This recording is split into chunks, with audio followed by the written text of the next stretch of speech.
Your Excellency the President, Your Excellency the Prime Minister, Your Excellency the Deputy President, Your Excellency the Chair of UDA. Like my brother Sifuna, I can confirm that UDA has also processed this document through the necessary protocols that are established by our Constitution. Present here is the National Steering Committee, which is chaired by His Excellency the President, who I will not ask to stand. There's also the National Executive Committee of the UDA. Can you please rise for recognition? And we also have the UDA Party Parliamentary Group that is also present in this auspicious occasion. I will proceed from where my brother Sifuna left. Number 4, promoting and protecting the livelihoods of young people. Urgent and massive investment must be made in all high potential sectors of the economy, including mining, blue economy, agriculture, and ICT, to create sufficient employment opportunities that provide ways for young people to earn a decent living. Nationwide economic stimulus programs must therefore be initiated. Young people must also be mainstreamed in all political spaces to bring their voices to the table and their participation to the center of all activities. Number 5, leadership and integrity. Kenyans are concerned by the expression of opulence, accompanied by rude and arrogant conduct of public officers, and the apparent impunity that has followed the same.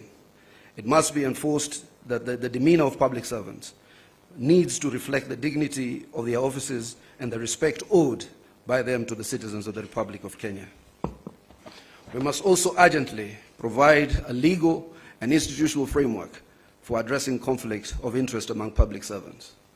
Number 6, the right to peaceful assembly and protest under Article 37 and compensation of all pending claims of abuse and derogation of their rights. Derogation of the rights to peaceful assembly and protest remains one of the most shameful realities of the excesses of the Kenya's law and order responses since independence. The effort to uphold this right must now involve not just the taking of responsibility by officers who break the law, but also by compensation of the victims of these derogations. An amnesty must be granted to all those who are charged for offenses based on the exercise of their right to peaceful assembly. The National Police Service must update their methods and processes of dealing with demonstrations and assemblies when they are held, and particularly when they have to be managed or contained. 7, the national debt.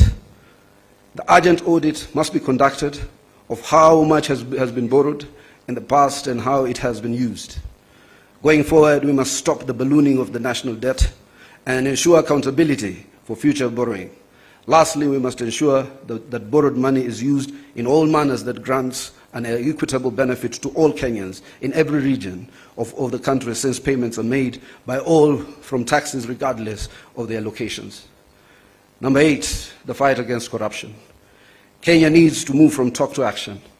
We must move from the fight against corruption to winning the war against corruption. We must enhance the capacity of institutions that enforce accountability, and particularly the offices of the Auditor General, the Controller of Budget, and the Ethics and Anti-Corruption Commission.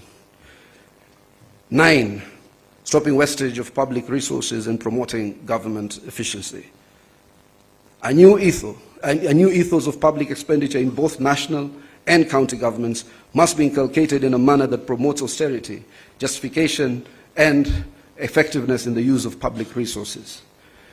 Number 10, protecting and promoting the sovereignty of the people, the rule of law, and constitutionalism.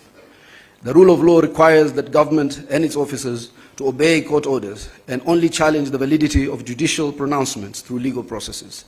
The spectre of abductions and extrajudicial killings do not bode well for democracy. Suppression of constitutional freedoms, including speech, expression, assembly, and media, must stop. Furthermore, political parties, being key pillars of democratic participation, must be strengthened. The two leaders resolve to respect the identity and integrity of all political parties and to ensure respect and implementation of the provisions of the Political Parties Act. The dialogue and collaboration between the two leaders shall achieve its objectives by A, holding regular consultations on pressing issues of interest to the people of Kenya, B, exchanging expertise and information on the best practices in governance and of the Republic of Kenya. Let me read that again. Exchanging expertise and information on best practices in the governance of the Republic of Kenya. And the two leaders shall deploy their political infrastructure to examine the above matters and any other issues requiring their attention, and shall engage necessary expertise that will assist them in addressing the matters arising. Signed, His Excellency Dr. William Samoei Ruto, CGH, Party Leader of the UDA, and also to be signed by His Excellency the Right Honorable Raila Odinga, EGH, Party Leader of the Orange Democratic Movement, on the 24th day of March 2025. Let us appreciate the two distinguished senators. And now, before I call my co-MC, may I request that the table be brought here? We have the dates. It's 7th of March. But you'll be able to see it actually. Before I call my co-MC, the majority leader, can I please request that table and seat to be brought here so that the two leaders can be able to come and sign.